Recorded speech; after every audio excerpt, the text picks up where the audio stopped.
All right. Welcome back, fellow TFFL owners, to your weekly TFFL webcast. It is 2020. This is our first regular edition, post-draft, regular season underway. It's Thursday, September 24th, 2020. We've got NFL action, if you can call it that, going on right now, Jacksonville and Miami.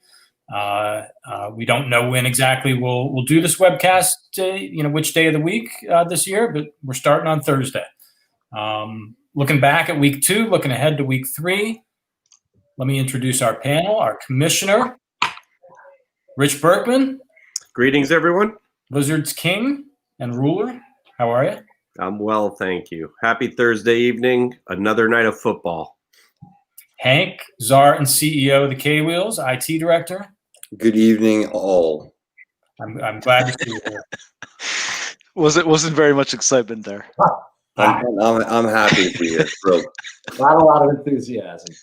We'll pick that up throughout the course of the webcast. All right. I think we will. Berto, high command from Jack's Giant Killers. Vic, how are you? Jack just poked his head in and just said Minshew fumbled.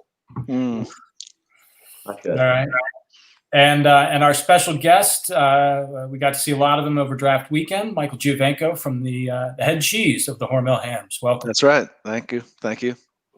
All right, so let me start us off with a trivia question, and then we're going to talk a lot about the draft. This is our annual look back at the draft episode, and we're going to talk about some of the big injury news. But first, let's get a trivia question out of the way. One of the themes of the show today will be the Steel City Mongols and their draft. So I went and I looked back actually at the entirety of the Mongols' first-round picks over the years. But even just over the last 10 years, we'll focus on the most recent 10 years. How many times in the last 10 years have they earned a pick in the top half of the first round? Over the last 10 years? The last 10 drafts, including this 2020 draft we just had. We're just looking for a number here.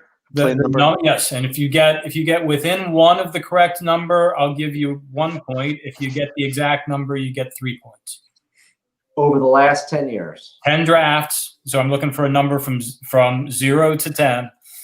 How many times have they been in the top half? Well, actually, it could be more than 10, right? The top half? Is that what you said? Their pick, right? I phrased it right. The pick that they earned. Got it. I'm trying to be I'm strategic. tempted to write 10, but that can't be right. No, it's not. That's not fair. That's not being very nice. Howard might get his 15th carry and 4th touchdown of the year in 3 games here. We'll see. All right, I got my. Who's Mr. 1-yard touchdown? We used to have. I'm trying to think. I was trying to think. Here's another trivia question for you, Stick, for another time. Who's like the top running back with the fewest yards but most touchdowns? Jerome Bennett. In history? Yeah, I'm just like the bus. That's a good example, right? Like, although he used to play a lot more 3-down back, sort of guy. I mean, the bus could run, right? But I'm talking about the guys only called in like Fridge Perry or somebody like that is like the 1-yard goal line back, right? Jordan Howard literally has 14 carries. 15 now, and 3 touchdowns this year. The reason why I said that is, didn't he have a game where he got 3 touchdowns and 6 yards or something? Oh, sure. At the end of his career, yeah. Who's the Ford comes to mind? Yeah, that sounds about right. Who's the Tampa Bay fullback? Mike Allstott. Oh, Mike Allstott. Yeah. That's a good one. Yeah. Mike Allstott. That's a good one. Here comes Jordan Howard again. 16. Mike Allstott had some games where he was. Had some yards. He was a tank. Yeah. Right. Look at that. Jordan Howard got stopped twice. Good. Give it the Gaskin. All right, Hank, are you prepared to give us our first standings update of the year? Shockingly, I can give you something. We have 2 weeks under our belts. Here's what we're gonna look at. I'm gonna blow myself up here on the screen here for a second. Blew it up. All Nice job. Look at those controls. All right. So TFL with standings through 2 weeks. Basically, the 3 2-0 teams: Ampac, Killers, Sponge. Well done. Congratulations. 6 1-1 teams: Aliens, Lizards, Senators, Devils, Beavers, Mongols. Not too bad. You're on your way. Sadly, there are 3 0-2 teams. 2 of them on the panel tonight: the Fats, the Hams, and the K-Wheels. Is that supposed to be in a particular order, like the 1-1s?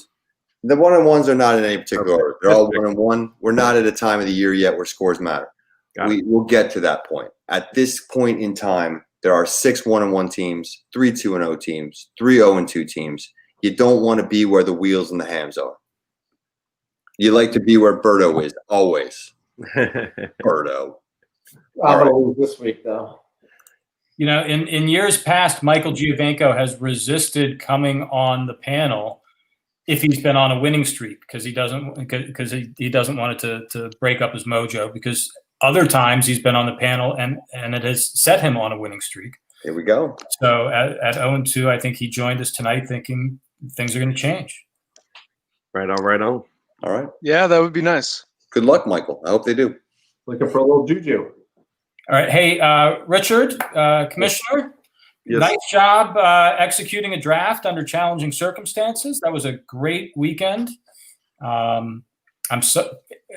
Publicly, I'm sorry we did not make it for poker post-draft. I really am. That's fine. But we had a great evening. We had a great day.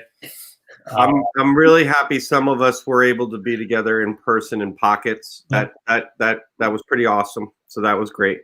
Glad you guys did, and you weren't in good enough shape to make it. And I'll take my fair share of the blame because I probably deserve it. But we had a great meal. That's Yeah, it was fantastic. We had a really good weekend. Yeah, awesome. Yeah, Rich, the com.com draft went. That was great doing it that way. super smooth. Excellent. I'm super happy that everyone was able to manage the logistics of the first time that we were making our own picks in com.com. And you know, there was only one matter that was concerning me, which was putting in the keepers ahead of time so that the draft would start in the right place and that it would all populate. And so there was just one little glitch there that I couldn't confirm before the draft started, and I had to sort of like let it ride and see if it was going to work. We're going to go good. And knock on wood, it worked. So that was good, because what was happening was it wasn't populating all of our picks until the actual draft activated and started, and then it went and it filled it all out. Nice. Did everybody catch the draft recap on the com.com? I was going to say. Actually, yeah. Okay. Analysis. It's kind of interesting. Oh, yeah, I actually give them a lot of credit. Whatever algorithms they're using to do that stuff. Yeah, they're not they've bad. assigned somebody to the tubesters, then you know they're not always spot on, but I'll take it. It's pretty good. But Yeah. Phil, the draft recap, excellent, nice work. Yeah, that was nice, Phil. Thank you for doing that as well. Great job. That was a fun read. Good. I'm glad. I'm like I said, you're the beneficiaries of a man who cannot sleep and needs something to do. Okay. We welcome it. And, all right. And I'm also happy to turn over the commissioner report whenever you would like to take it.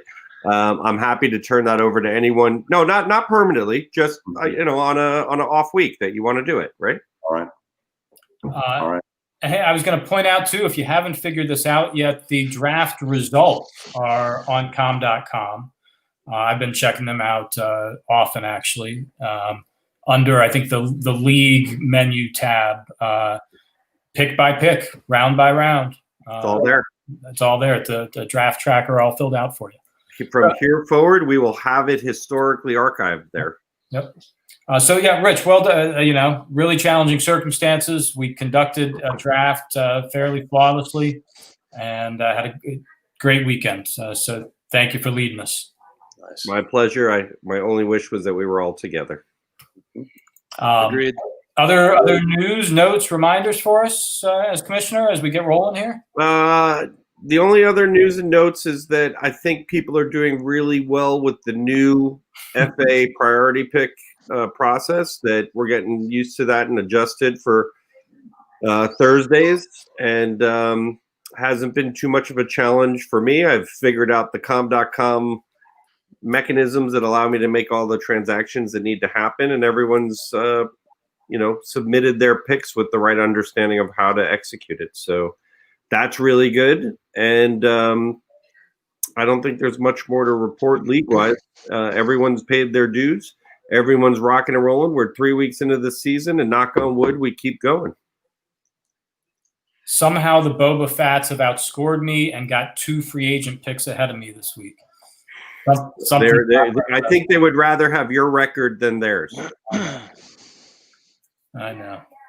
Right. All right. The Pats have the highest score in our division, yet we're both 1-1. Yep, I'll take it. I'll take it. So yeah, let's get chatting and let's get the bad stuff out of the way. But we have to acknowledge, as you did, Rich, in your commissioner's report, as everybody has, what a shitty week it was. What a big, significant week it was for injuries. I'm just going to rattle off guys who are out multiple weeks, and there are many more like, Michael Thomas, who I wouldn't otherwise mention, who really doesn't have, he could be playing again in a week, but he's going to be banged up for, not 100% for a while. Saquon Barkley, of course, Cortland Sutton, Christian McCaffrey, Le'Veon Bell, Phillip Lindsay, Cam Akers, Jalen Reagor, Sterling Shepard, Raheem Mostert, and Tevin Coleman in San Francisco, Marlon Mack out for the year, Paris Campbell.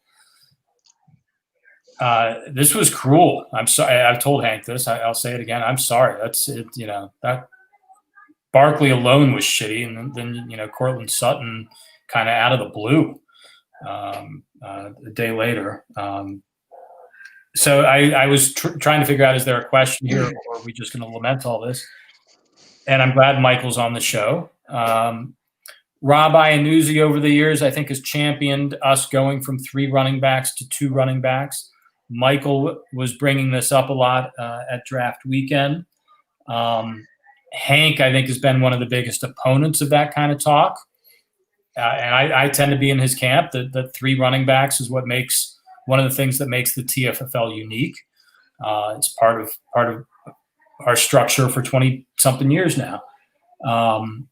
But I'm wondering, and it does seem like we're having more of these crushing injuries year after year. Does it change your thinking on it at all? That, as I look at it now and say, how do you recover from Saquon Barkley? You've kind of got to, that's a domino effect across 3 running back positions. That's tough to make up for that across 3 running back positions. But if you only had 2 that you had to start every week, Derrick Henry, Devin Singletary, boom, you're feeling okay about that. But you don't have to start 3. We already have a flex. Exactly. We've had this discussion in the sense that, and to answer your initial question, no, I have not wavered 1 iota. This league, you should start 3 running backs. We already caved to let a tight end replace one of those running backs. So there you go. Start this week. I might be starting Waller at a running back position. I could be. Actually, I'm not, but I could be. You could. Yeah. The point is that as I've said from the beginning, I have not wavered on this. Yeah, I just lost my best player for the year. Am I mad? Yes. Is this disappointing? Yes. Do I think we should change the rules so that I only have to start 2 running backs? No, of course not. That's part of what makes this hard and good. And so, no, I stand firmly in the camp of let's have 3. And I would be more apt to say, let's remove the ability to start a tight end there than I would to say you can only start 2. No, that's not what you're saying over draft weekend. I was working on you, and you're definitely much more open to it than what you just pronounced. And maybe it's the angry Hank that we're hearing tonight. Maybe I was trying to offer some diplomacy or some kind of like, whatever. Maybe I don't really care. You know what? It's stupid. Fine. You can't start 3 running backs. Go pick somebody up. I mean, make a trade. Do something. But yeah. I think go ahead, Michael. No, I was just going to say, well, I guess the thing that we talked about and I kind of find intriguing is just 2 running backs, 2 flex positions, 2 wide receivers. And one of the arguments I make, like, look at Chenault tonight. What is he really? Is he a running back? Is he a wide receiver? If you watch the Houston game, I mean, David Johnson was split out. I mean, the definition by what a running back and what a wide receiver is definitely changing, and we just haven't bucketed into this guy plays wide receiver, this guy plays running back, but is that is that necessarily the case anymore? And is it going to be going forward? And just for me, just in terms of the always constant search need to try to find another running back. So you're picking whatever guy has gotten 7 carries in a game last week, because maybe he becomes the guy who gets 10 or 15 carries. It's just the running back hoarding mentality that I don't find that enjoyable. I think the running back is the most exciting position to watch and follow in the NFL. But I don't think that changes if you go to more flexes. And I would say just another argument for the flex position. Like if you had 2 flex positions, you could start 4 running backs.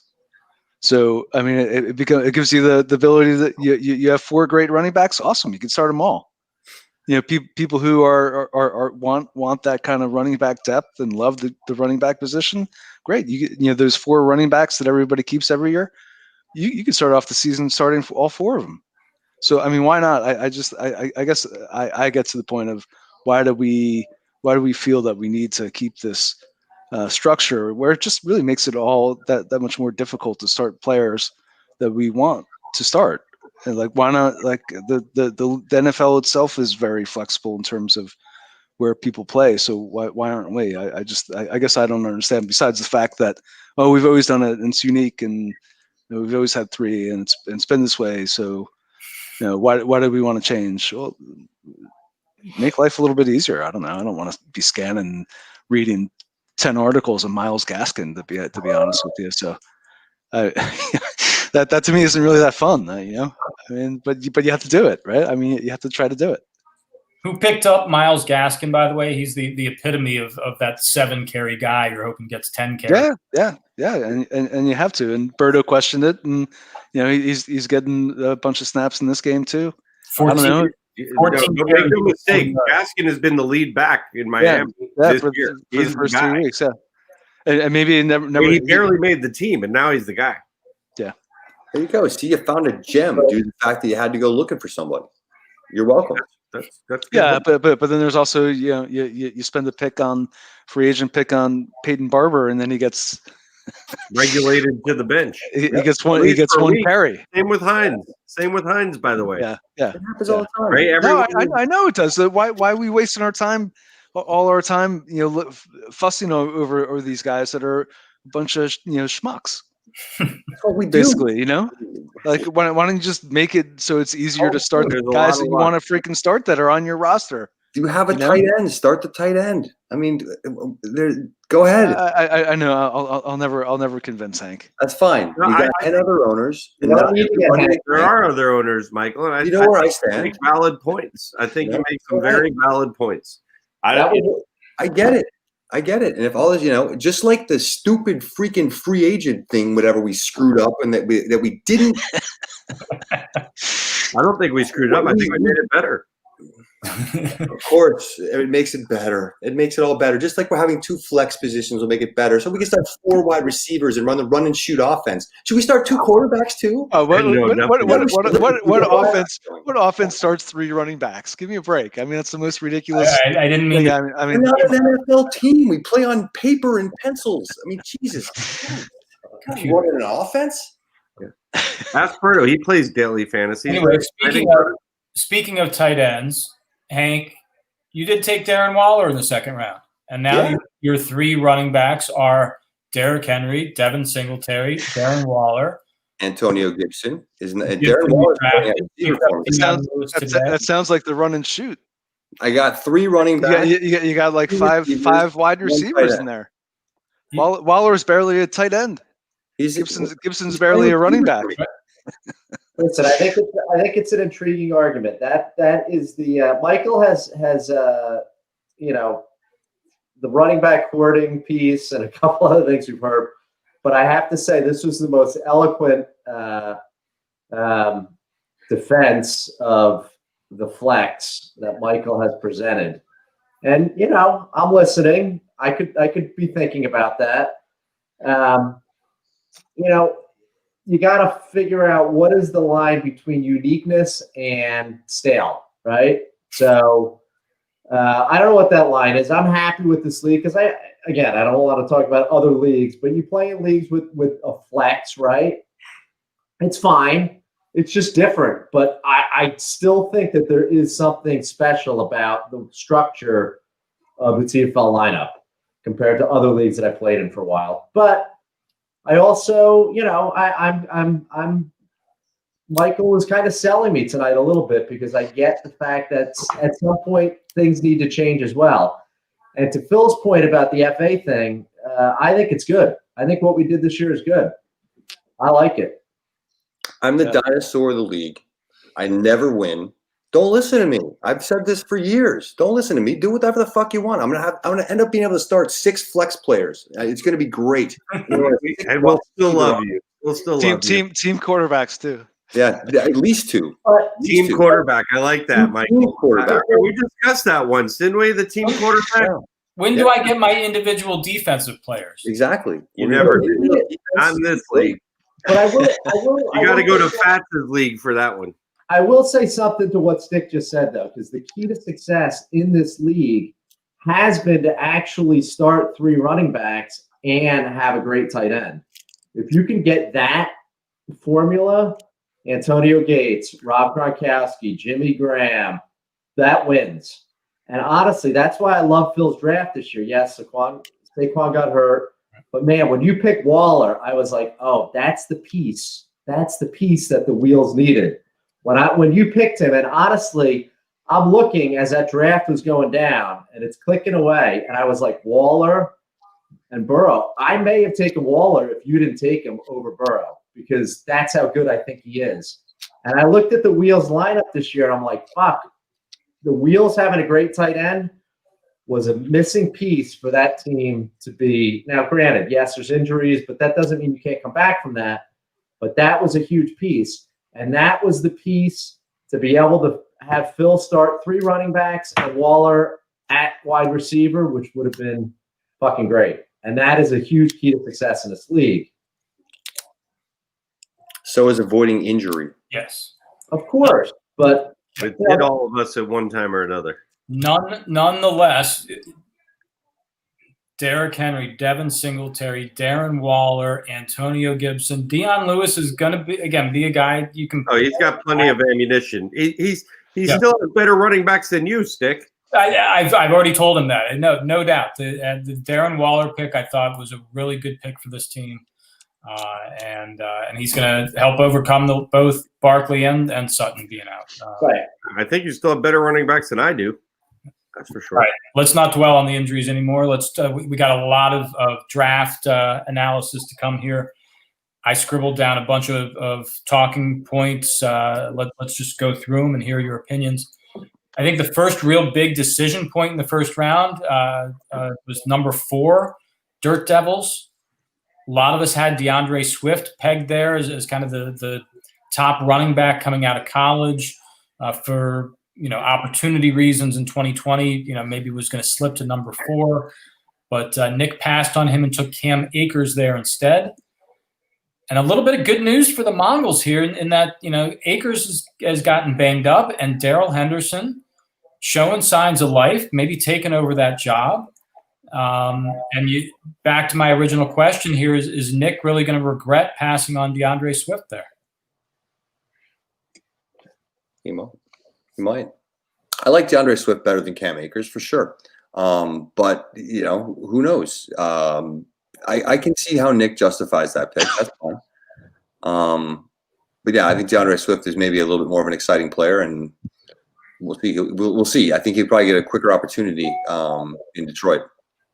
I feel like the Peterson signing right there at the end, was a difference maker. But maybe it shouldn't have been, because every team has, the Rams have they have Malcolm Brown and they have Henderson, right? So, but the name recognition of Peterson going to Detroit and kind of mix things up a little bit, like, oh shit, he's there now, but he is not even as good as Malcolm Brown where Henderson are at this point in his career, right? So I was like, okay, this is great. I want Swift, right? I mean, he comes out of Georgia. Georgia's had some good running backs. I was excited for Swift. Yeah. But no, it sucks that Burrow has him. That sucks. But that doesn't. I mean, but I say that. But the other thing is, who knows, right? You don't know. No. We don't know what's going to happen. I'm hopeful, but who knows? Blow his ACL this week. Blow out his ACL out for the year. Terrible. You don't want that. No, you don't want that. You never. You don't want that. You're not rooting for injuries. I think that there's a the difference there you guys are talking about is, the short-term value versus the long-term value too, right? I mean, some people, like you were just saying, Hank, are going to get a start quicker and the opportunity might be near-term. Cam Akers looked like a guy who was going to get going quick. DeAndre Swift going in with Carry-On, with AP and the rest of it may have been groomed along a little bit. He's going to get his time and he's a great running back, but it seemed like a healthier mix there and not the commitment to like, hey, we're going with Swift. Mm-hmm. Yeah, I think it was so far. Matter of fact, Carry-On had a good game last game. I think it was kind of a toss-up. I would have went with Swift over Akers, but Akers is talented. I don't, you could nitpick. Better offense. Yep. All right, next one on my list was the one we were all screaming at on draft day. Number 11 overall, Slippery Beavers take Matt Ryan. I think conventional wisdom across the league had them going for Joe Burrow there. That's what I had pegged early on in some mock drafts. I think most people had come around to that. Burrow as the replacement for Aaron Rodgers long term, and he goes with Matt Ryan instead. He now has two quarterbacks that are 36 and 37 years old. He used the pick in the draft that if you're going to have a first rounder and take a quarterback to begin with, it should be somebody that you think you could build your franchise around. I think. I mean, because if you want Matt Ryan, I honestly think he'd have been there in the third round. I don't think anybody was going to leap at him or start the quarterback run until then. That was the biggest issue. And I just think that pick where it was made was horrible in terms of feeling how the draft would go, what the value of a guy is, where you're taking him. And if he takes Joe Burrow, I totally get it. That guy's got a ton of upside, and who knows? Maybe he's going to be awesome. He could be Patrick Mahomes. Who knows? Now he's in a situation where last week Rodgers and Ryan were, which one are you going to start? You flip a coin every week, and Joe Burrow outscored them both. So Thornburg, that was horrible pick, man. I'm going to lay it right there. That's the worst pick in the draft. Well, yeah. I mean, he could have do something, right? Yeah. Why don't you trade down? Trade down. He also had the pick, the 1, 2, 3, 4, 5th pick in the second round, right? So he's only got to get by Fats. Ryan was not going to go before that. Right. So I don't think, Fats may have taken Ryan possibly there, but you could have traded. There's something you could have done, right? I think so. Yeah, I agree. Yeah, considering the Fats were very happy to wait for Goff later in the draft, I don't think so. Yeah, the Fats were never worried about QB. They've had that mentality for a while as a team that's not something they prioritized. Yeah, it was just early. It was way early for Matt Ryan. Although, look, he leads the league right now in yardage. In pass. Yeah, I guess that would be the other contrarian point. Yeah, I mean it goes against the grain, but look at what you have at 11. So he should take an upside rookie over a guy who's going to be a starting quarterback and potentially maybe a top 5 quarterback or even a top 10 quarterback. I mean, if we all draft that way because we're trying to get some keepers or some young guys, but if you think about who's going to actually score more points, I mean it's a somewhat rational to take Ryan, especially if you feel that you're at the point the you could win the league and you have some issues with Ryan, but Why you you have keep some. Aaron But Rodgers? I agree. No, I totally agree. If you keep I'm not defending the pick Aaron by Rodgers by any stretch. Berto, you have, I think, a key to this conversation. When would Matt Ryan have gone if the Beavers didn't take him at 11? There's a good chance. So my thinking was Burrow was gone, and yeah, I could have probably taken Matt Ryan in the second round. Yes. I want to know the last time the Killers took a quarterback in the second round. Now, I guess that's a fair point, but I think I was going to pull the trigger this year on him. He had no quarterback in the second round. And you took Burrow. Now, if it came down to Ryan or Waller or well, that's pretty much it. One of those two guys, I would have taken Waller, but my point being, it's not absurd for Bill to have thought that Ryan was going to go by the end of the second round. So, as I said in my email, you can maybe say, okay, then Bill, you should have waited until the second round. But he had a pick ahead of me. That's the thing. So yeah. So fine. I think he ends up with the same guys as I think if you're, as you guys were just saying, at 11, who's there? He's going to take Will Fuller there, or somebody like that. Who we ended up, yeah, right. I agree. I think he kind of ended up with the same players he would have gotten. Maybe he could have tried to trade down. And again, the bottom line right now is Matt Ryan is number 3 in quarterback scoring.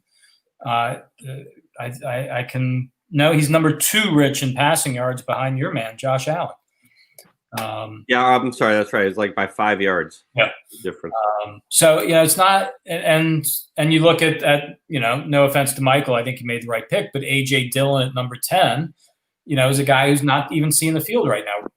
The Beavers went out and got a quality player, that number 11 pick. And basically says that his keeping of Aaron Rodgers was irrelevant. You're drafting a 36-year-old quarterback with the 11th pick overall in a franchise keeper league, and for a team that already has Aaron Rodgers. So now every week he gets to now wrap himself around a poll, figuring out which one he's going to start. So I can't wait until every week he's making the wrong decision of that and finally decides, what the hell am I doing? You have Aaron Rodgers. You start him.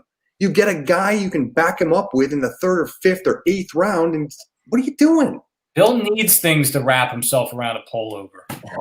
Hey, I got no problem with him making these mistakes, by the way. It meant there was something dropping. That's fine for me. Right away. Yeah, Sure. I mean, literally, I think I turned to Fats and texted Adam going, WTF, that's awesome. Yeah, that's awesome. Yeah, as an owner picking after that, well done. Great pick. Exactly. Speaking of the pick after that, I thought Josh Kelly at number 12 overall was and this may be my mistake scouting running backs. I did not have him nearly that high. We're talking about a guy, though, who just got, I think, 23 carries in week 2. They are giving him – Rich, this has got to be scaring the crap out of you. He's getting more touches than Eckler is. Mm-hmm. No, I'm not scared of that, but I think he's a good player, and I think that with Justin Jackson getting hurt, he got an opportunity. Yeah. It took Justin Jackson getting hurt to get that opportunity, but I think that San Diego has always been a 2-man show. And they go with some of the – Eckler had 140 yards last week, so I don't really have a problem with him 23 carries. Now, that's fine. But Kelly looks good, and I think that's a solid pick, one that probably wasn't on a lot of people's radars that early. So that's good scouting. I like the Joshua Kelly pick, and if you remember, the Hams are the team that got David Johnson at 12. Yep. Not much ballyhoot, but man, I like Joshua Kelly, and that's why when the Hams draft was not well regarded, after I went back and looked, I'm like, I actually like that pick, and I like that pick, so Joshua Kelly pick I liked. So rookie running back who was really good in college and got him at 12. And then I immediately thought back to Michael getting David Johnson at 12. So yeah, the 12th pick is sometimes pretty productive. Good picks. But I agree with all that. I think that Eckler you had to know he wasn't going to get he's not going to get a 20 plus carries a game, and the Chargers want to play defense and run the ball. Lynn's a running back, former running back. That's the kind of game that he wants to play. So I think that Kelly, I wrestled with that pick, and I think on Friday I kind of decided on Kelly. James Robinson was there. Yep. As an idea. Even though people hated it, I did.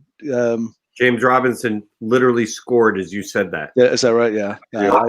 I should have taken him. I guess it was a handoff. That was who I thought you were going to take. I thought you were going to take Robinson, which is why I was surprised. This game is not going well. Mm-hmm. But yeah, and then I also looked at Penny. I know you guys didn't like the Penny pick at the third round, but I did think about it. I thought about Waller. Thought about Burrow. But the 12 becomes that place where you have a lot of interesting players, but they're not the consensus top 10. So in some ways, it frees you to kind of do something that's a little bit against the grain. Not sure he got in, Berto. That was a good pick, though, Michael, the Josh Kelly pick, and I'm really glad to hear you not take Rashad Penny at number 12 overall. Oh God, I had a rip. Yeah, I don't know why everybody's hating on Penny. Another one, we have to find running backs. If you just go down the list of like stuff that went after him, like what did I really pass up? Maybe I should have. The other pick that was panned by everybody that I liked was McKinnon. And at least everybody from our side was booing and hissing about the McKinnon pick. So what pick was that? McKinnon, he was the 34th pick. Penny was the 26th. I got no problem with McKinnon. I think he was on my radar. He was on my radar too. Again, I thought he was early. I thought it was a little early. Yeah, he was. And McKinnon was the end of the third round. Yeah, it's like once you get to the third round, there's not a lot. Like when and maybe I'm jumping ahead of you here, Stick, but right before Penny was Darrell Williams. Like I don't know, like the backup running back. Yeah, sure, you're handcuffing him to Allaire, but what kind of upside do you have in him? I guess my point is just that that value kind of falls away pretty quickly. It does. Yeah, it does. I think even on draft day, I was saying to you guys, at some point after the fifth round, there's no such thing as a bad pick, except except Rob Gronkowski maybe, but who's now on. But you knew as soon as you made that pick, you kind of regretted that. Well, when I was thinking about it, but again, it's like I also think you look through the draft and you sit there and you come out and you say maybe there's like 15, 20 guys per year that you really want to get. Yeah. Either become keepers for somebody or actually have pretty good years. So it's like you have to take those risks, and it doesn't work. Then you cut them and you pick up somebody else who maybe gives you something. But I agree. When you're criticizing like seventh round picks, it's kind of. But this is what we do. No, absolutely. I get it too, man. Yeah. So let's just flag it. This could be big news 15 years from now. But Joe Burrow to the Giant Killers at number 20 overall. I think the fears are a little overblown at this point. That we've started another Giant Killers dynasty or something. But we'll see. Burrow's a good quarterback. There's no doubt about it. Whether he becomes a fantasy stud or not, we'll see. Yeah, I mean, he could be the next, Ryan Leaf, or he could be, Philip Rivers or whatever, Roethlisberger. Who knows? But I was happy there. Yeah. I didn't expect that. Wasn't really planning for that, so that's good. Good. Yeah, Burrow got gift wrapped. Swift and Joe Burrow in the first two rounds. That is a great draft right there. I mean, Joe Burrow is, coming out of LSU. He's got crazy passing stats, throwing the ball all over the place last year. Is used to running a high energy offense. That's what they're doing in the NFL now. And I mean, good prospect. And to get him there, as it makes so much sense for Thornburg to take him at 11 that for Berto to get him at 20 to me just seems like larceny. And, again, like I think Swift should have gone before Akers, but whatever. Berto wins. Couple quick comments on the quarterbacks. I missed one on Matt Ryan. What I really liked about the Matt Ryan that Bill has not once, as far as I know, even bothered trying to defend that pick, shouting back at anybody. I think and we talked about this with Shively. Shively knew that was going to be the pick. Shively argued against that pick. Bill has been very confident in that pick long before the draft. Didn't care about defending it. He's comfortable with that and had a plan. Yep.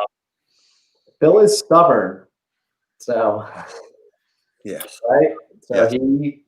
That was a good pick, and that's what I'm going to do. But he's not screaming and shouting about it. He's quietly confident in that pick, and he could.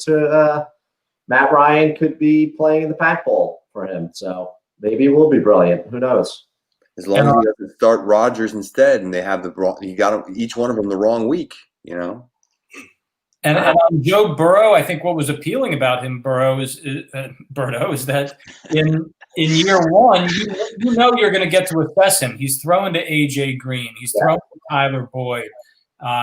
He's got. He'll learn how to dump it off to Joe Mixon.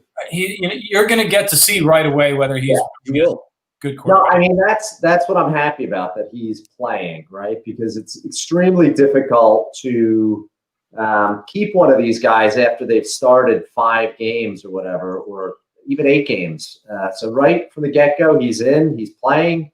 I'm thrilled about that, and he looks good so far. So yeah, I mean he's going to be good, Berto. He's definitely going to be good. I mean, absolutely. My thought process is this guy is a keeper, right? But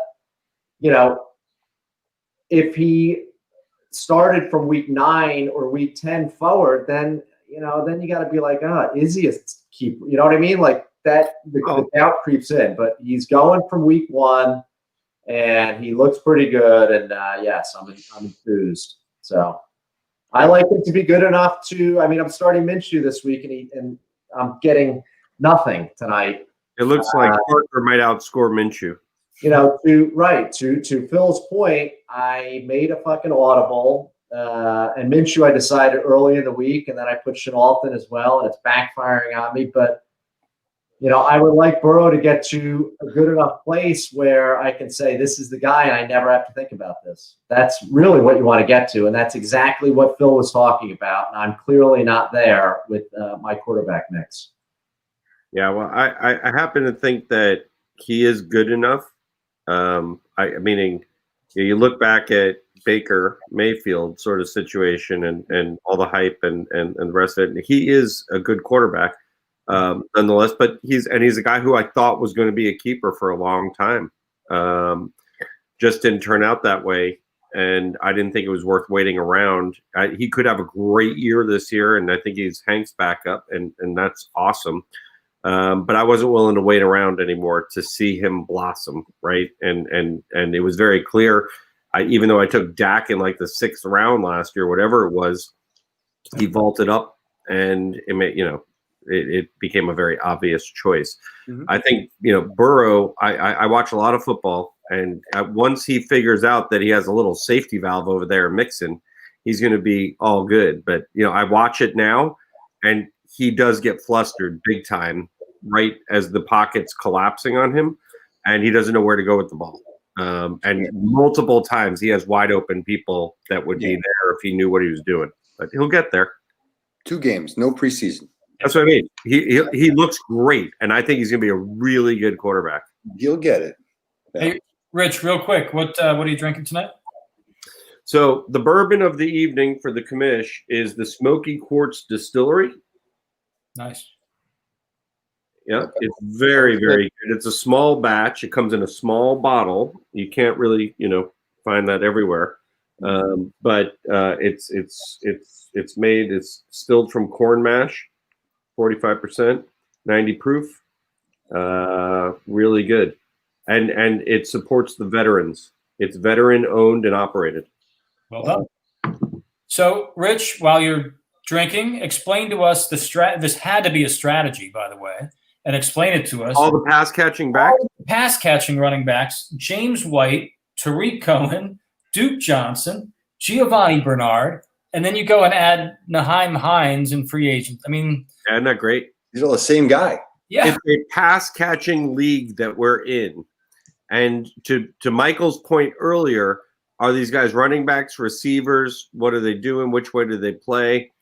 I think for me, when you're picking 21, you don't have a lot of options, Nick. When your first pick in the draft is 21, you don't have a lot of options. I mean, I could have taken McKinnon with my first pick, but I thought James White was a better pick than that. With my second pick, I think I took Higbee, and that is a great flex strong tight end that I can play in either position. As we talked about, we have one flex, and he's put up 3 touchdowns last week on my bench. He's in the lineup this week, so ironically, a lot of them are hurt, and it is what it is. Honestly, there was no strategy around it. There was no. It was best player available at the time I was looking, and where we needed running backs. And what I do like about it, when I look down that list, all of them are guys who get time and who get 10 or more snaps in a game, right? So, or touches in a game, or whatever that is. So, where I could have grabbed an AJ Green, let's say somebody like AJ. I'm sorry, it's not Green. AJ, what's his name? Dillon. AJ Dillon. While there may have been another back like that I could have stashed away, that's the same as Damian Harris being my number 1 pick last year and doing absolutely nothing for me. Mm-hmm. So I would much rather have somebody who's going to get 10 plus targets a game than somebody who I'm just going to stash on my best bench when you're picking 21st. That's it, man. All right. Let's. One of the reasons I brought Michael on tonight is I want to talk about the Mongols draft. And Michael, I think more than anybody, had a lot to say about the Mongols draft throughout the week. Hank was right there, but I don't want to disrupt. Go ahead, Stick. No, you're right. And I think all of us are rooting for the Mongols. And I think all of us, I'll include myself here, had a few questions about this draft. I'll let you guys go through the full list of players here, but a guy like Tevin Coleman stuck out to me as a veteran, kind of relatively low upside, 28-year-old running back already. Just is going to doom the Mongols to another one of these, top half of the first round draft picks. Maybe enough to win some games and get you the 4 or 5 or 6 pick. But not a guy who's going to dominate, not a guy who's going to be a keeper, not a guy who's going to be a building block for you. Michael, Hank, anybody, when you look at this franchise, you want them to succeed. Are they doing the right things to succeed? I said a lot in my writing, and I will say more. But Michael, go ahead. You can go ahead. Yeah. I mean, I guess totally. Always root for the Mongols. Mm-hmm. But this draft started. I got a little bit frustrated. I think when I was in the draft, I didn't catch the Coleman name, and I was like, oh, who'd the Mongols take? And somebody's like, oh, Tevin Coleman. I'm like, no, like, really, like, stop joking around. They're like Tevin Coleman. I'm like, really? I was like, I tried to trade him Tevin Coleman like at least like 4 or 5 emails or texts to him, and no interest. So I'm just like, what changed their mind now? Like in hindsight, their keeper list looks a little bit better than a lot of people thought it did when they first originally put it in. But you have to think of, like, if you're sitting there going in the draft, pick number 15, that you have a plan. And is your plan like do you sketch out your top 15 players, and like Coleman, like where in your draft is, like, if you're doing your work, Coleman's number 15, and you pass over like a James Robinson who goes the next pick? I mean, you look down Darius Slayton, after that Justin Jefferson, Darren Waller, Joe Burrow. I mean, still good guys there. to take a 28-year-old running back. I don't know. I guess my question there, and that kind of got me on a roll against the Mongols choices. Which in all fairness, if we look back, like other than Coleman, I can't. I don't have like too many. Stuff becomes kind of nitpicky. Hunter Henry was a good pick. Yeah, I mean, I guess on those, it's like, I think when Hank and I were looking at the board, it's like, this is a team that kind of needs to have that young youth movement, get a bunch of good young guys for a keeper list, and you look down and you see, even though they were like the 5th or 6th round pick, that John Brown's the Golden Tates and Golden Tate. Yeah, and I mean to add on that, I mean I looked at the 1999 draft, or not 99, 2019 draft. I think it was like the 2nd and 3rd round picks that he had, or maybe it was the 3rd and 4th. Was like Deshaun Jackson and Deion Lewis last year. Mm-hmm. So I mean, it's like, there is like, I guess there's always this constant need to try to win. So he's kind of going for these value guys, but those guys they're not really worth anything he does keep on that. He does well enough to have that number 4, the number 5, and number 6 pick, but make the playoffs every once in a while, but never really have the talent to really make those playoff pushes. So yeah, that's my complaint. When I saw that pick as they were rolling down, that's where I was saying, Robinson, Jefferson, Waller, those guys may fall to me, and they all went right before my pick. Yeah, that's tough. I was holding out hope, but it was picks like that, Ryan and Coleman. I was like, all right, I'm gonna, hope Robinson may fall to me here. So Waller may get there. Yep. So I had a front row seat to the Mongols draft this year. Terry and Kramer were in my backyard, and Terry was sitting across from me at the table, and a lot of chatter with Badass. And I hear Terry whisper names, and that sounds okay. And then, Badass saying something back, and then it's a bad pick after all of that discussion. And so what was the chatter coming at when Coleman was taken?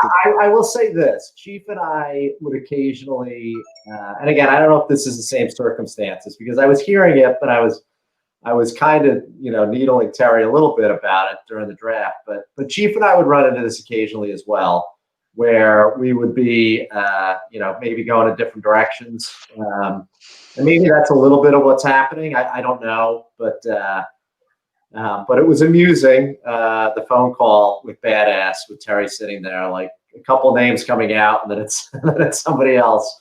That wasn't a good pick, but I will say this: the Mongols got some great draft picks to trade away to some contenders. So that's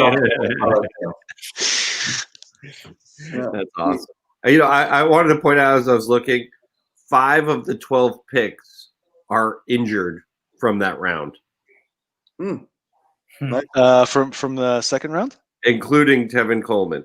Yeah, Crowder, Edelman, Watkins, Kirk, Brandon. I'm sorry, that's the 5th. That's the 5th round. My bad. That's the next round. Or that's the round before. No. All right. There's so many injuries, it's ridiculous. Hank, it was Ruggs, Rager, Coleman, Waller, and White all out. Yep. Waller's not out yet. He might. Waller's he's all right, isn't he? He might play. Look, I love the Mongols. I love the team and want them to succeed. And I have great fear for them. I don't see a cohesive strategy with these guys. I mean, I listened to Richie and Adam talk, and look, Rich drives the boat. I think Adam would admit that, but I think Adam at least offers input and, some thoughts that help Richie get, the right kinds of thought process going. And I think, sometimes I talk him off ledges, and there's a helpful partnership there. I'm not in the Mongols war room and don't want to be, but something's not working. And it's picks like, and I'm pointing to Ben Roethlisberger. I'm pointing to Golden Tate. I'm pointing to John Brown. And I love my line of more love, less Tate, because he's at least, with Bryce, with Love, you're at least. I'd agree. That's a great one. At least drafting someone who may have an opportunity to be the guy or to be better than what what he is right now. We know what Ben Roethlisberger is. He's a backup if you need him. We know already what Golden Tate is. He's a 4th or 5th wide receiver you can plug in on a bye week in a pinch. The Mongols don't need those players. They need players who are going to break out and explode and potentially be 20 point a week bust out guys who could be a keeper next year. None of those guys are keepers, and I want to help them. I love them, but this kind of draft, it happens too much, and something's got to change there. So Terry, badass, figure it out, man. I think you should send him a subscription to a draft app next year. Maybe they said auto draft. I don't know. I mean, something. But yeah, no. Yeah, all in all, I mean, if later on he picks up a Paris Campbell, and yeah, I agree. Yeah, more love, less Tate. Well, J.K. Dobbins was a good pick. Great pick. Great pick. So ream on him for Tevin Coleman. Fine. Then he gets Hunter Henry. Not bad at all. I'll take Hunter Henry there any day. Chase Edmonds after that. Yeah, Edmonds is good. Chase Edmonds was on my radar at that point. Yeah, Edmonds is fine. Right? So and then the next one after that was Ben. That one was too early and didn't need to. He could have gotten something much better. Yeah. Probably there. I mean, Jared Cook would have been all right. Sterling Shepard would have been better.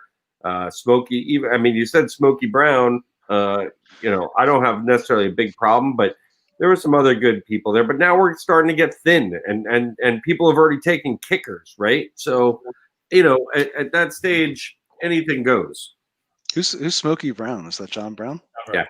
You got John Brown. Yeah, and John Brown, whatever. He's fine. Again, 4th, 5th receiver you can plug in if you need to. But I guess I want to see the Mongols at least trying to swing at the fences, and trying to get some guys that might really be gems. Those guys are not gems. Dobbins, Love, and Henry. Great. No, Henry's not a gem. He's a good player for the Mongols. I mean, but Hunter Henry's a top 8 tight end. No, exactly. Not a keeper. Not someone they're going to build their team around. He's a seasonal guy. They don't need seasonal guys. Yeah, you get injured a lot. Yeah, and remember, I thought they were going to keep Evan Engram, so I thought it was a little curious they let Engram go and then invested a 3rd rounder in Henry. I'm not a huge Hunter Henry fan. I guess it is offense too, but Tyrod Taylor is not going to make Hunter Henry into a Herbert now. Herbert. Right. Yep. All right, let's let me wrap up with the Mongols. I'll give them the benefit of the doubt and actually assume that they had great confidence in Josh Allen entering the season, that they didn't just keep him because they had to. They kept him because they wanted to. Mm-hmm. And so far, he's proving to be a stud quarterback. Yeah. I think that's behind us. Allen was a good keeper. No doubt. Yeah, I think the only thing I'd say on that one is let's see on Allen. Sure. He's played the Jets. He's played the Jets and the Dolphins so far. So yeah.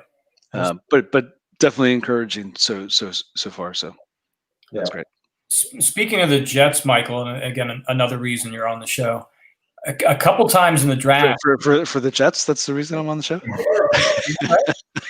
Jets fan? Barely, but go ahead. There were a couple times in the draft where you were pushing me to take. I think it was Chris Herndon late in the draft when I was looking at tight ends. You can question Kirk Cousins, but you were wondering why I didn't take Sam Darnold over Cousins, and I thought it was curious that Ralph, who was otherwise having a great season, seemed to load up on. I think he took Herndon, he took Frank Gore, he took Rashad Perriman.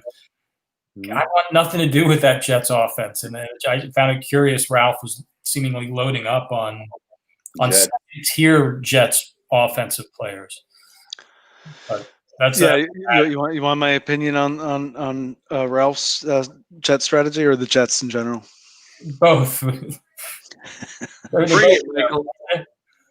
Yeah, I mean, I'm with you. I don't own any Jets. So that was more or less on purpose, but I think they need to lose Gase. Gase is and I think as long as Gase is there, there's not a lot of value there. I think Darnold's could be a good player. Mm-hmm. And they've made they've made improvements to the line. It'll take a little while for the line to get better, but yeah, it's just that whole team is just continues to be every year a new disaster. It's just they're terrible. I mean, it's kind of I mean, the Jets are laughable really at this point, and it's really kind of sad. They get Thursday Night Football next week, though. Yeah, I know, and I'm sure who are they playing? Denver. Yeah. They can beat Denver. Yeah, I don't think they will. I don't think they will. Even with Jeff Driscoll. NFL Network is handing us the Dolphins and the Jaguars backed up by Broncos and the Jets. That is two terrible football games.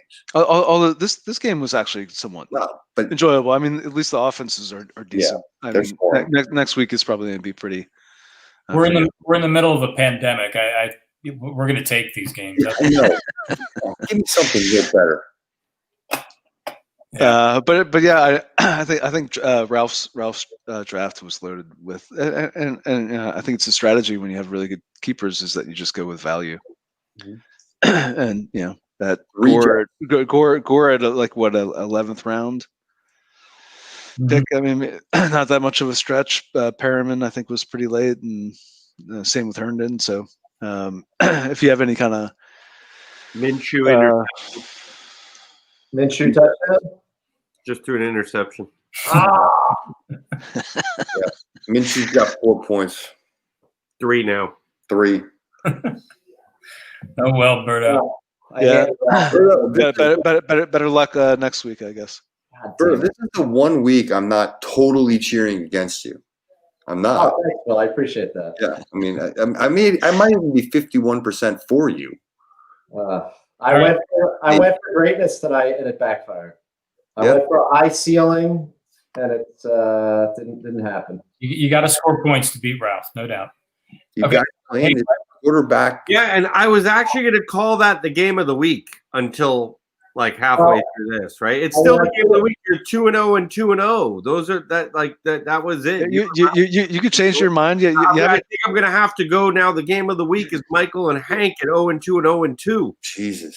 All right, so that's a nice segue, Rich. Well, I'm not playing Hank though. Oh, I'm playing the Fats. Who are you playing, Hank? I'm playing the Fats. Who? Fats. Oh, so there you go. That's the game of the week. 0-2 and 0-2. Hank versus Fats. Who's going to get off the schneid? Fats. I don't know. We'll see. We got Watson against Baltimore. He's going to struggle. Have we gotten to this segment? I didn't hear it officially announced by Stick. I didn't watch 1 minute of this game. Yeah, it's a nice segue into our schedule and game of the week.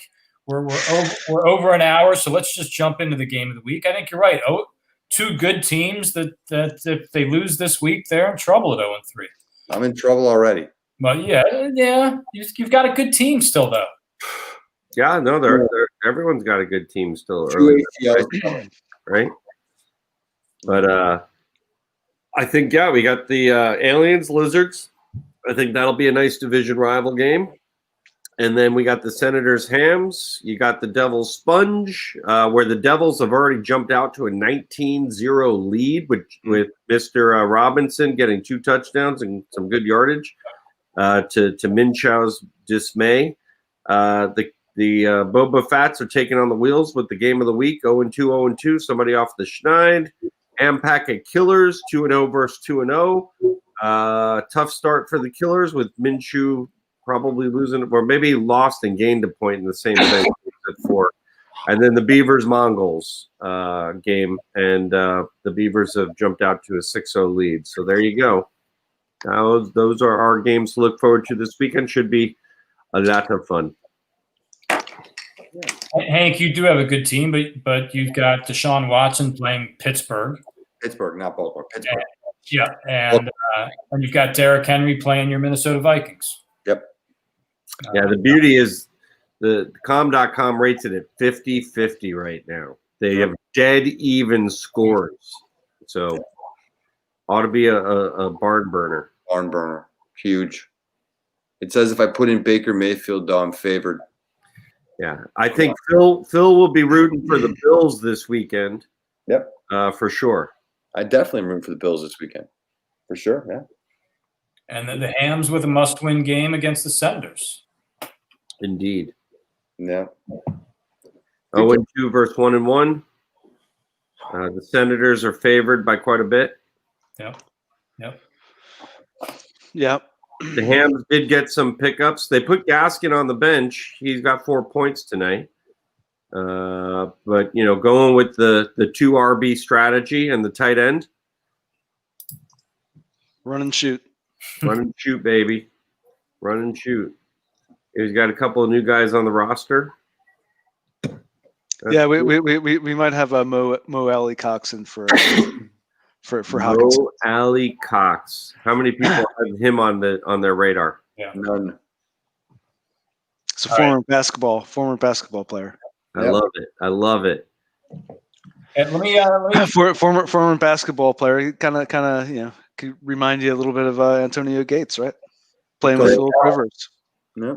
I mean, what's interesting is, look, Mahomes has a tough game against Baltimore on Monday night, but anything's possible, and that guy could light it up. So we'll see. Mm-hmm. Yep. We'll see. Okay, let me wrap us up. I think we're all starting to fade here. I'm faded. It's almost 11:30. Hank's ready to write the next column. Berkman, you got the commissioner's report. You ready? You're gonna get this out. The commissioner's report's out every Tuesday. I've gotten it out for the first 2 weeks. Good. So then you're good. You don't need me. No, I don't need anything. I'm just offering that. I'm not the I would never call myself the most proficient or eloquent writer in the world, but I do my best, and I'm just offering out there. If somebody wants to do something entertaining, by all means, just let me know, and I'm happy to turn over the weekly report for a week. All right, I'll let you know. Somewhere down the line. Yes. Okay. So we have picked on the Mongols a lot, but I do need to answer our trivia question. How many times in the last 10 years, essentially what I'm asking is how many times have the Mongols not made the playoffs in the last 10 years? How many times have they drafted in the top half of the first round out of the last 10 years? The answer is 9 times. 9 times? Seriously? 9 times. Hank, this might be your year, Hank. This might be your year. Now, just to dive into this a little more, of those 9 times, only once have they had the number 1 overall pick. Only once have they had the number 2 overall pick. 3 times, however, they have drafted at number 5 overall. 3 times they have drafted at number 6 overall. So often they are finding themselves, and this is to their credit. I think in season the Mongols do a good job of fighting for wins. They often are fighting for a playoff spot, and unfortunately coming up short at the number 5 or number 6 spot. 9 times in the last 10 years in the top half of the draft. Yeah. So what was the one year that they went to the playoffs? That was somewhat recently, right? 2018, and that was the only time? 2016 draft, they were in the number 9 spot. So the 2015 season, I guess they made the playoffs. In the 2017 draft, they ultimately drafted in the 9 spot, but they had earned the 4. So they've made they've made the playoffs once in 10 years. Yep. Yeah. This is the problem. This is the real hard look the Mongols have got to take. And I know I've taken that look a lot. I'm taking it again now. It's hard when you're not winning. You want to win, so figure it out. Do something. Yeah. I think every once in a while you have to suck. I think this is a year for the Hams to suck. But then suck. I mean, if you're gonna suck, I agree. Get all the way. Don't be in the middle. And this is the problem. I totally agree. If you're gonna pick 4, 5, 6, 7 every year, you're never gonna bottom out. You got to bottom all the way out, and then which reminds me, I asked this question. Therapy session. Yeah. Where do we call this a season for draft positions? So when, in other words, if the season's canceled at week 7? Do we if somebody's 0-6, do they have the number 1? I think we started talking about this, and Hank got really upset. We really need to decide on that. Yeah, you're right. You're right. Okay, well, let's not do that now. I don't think it's for less than half. I will tell you that right now. If it's less than half, it'll be a lottery, is my opinion. If it's more than half, I think we have a debate.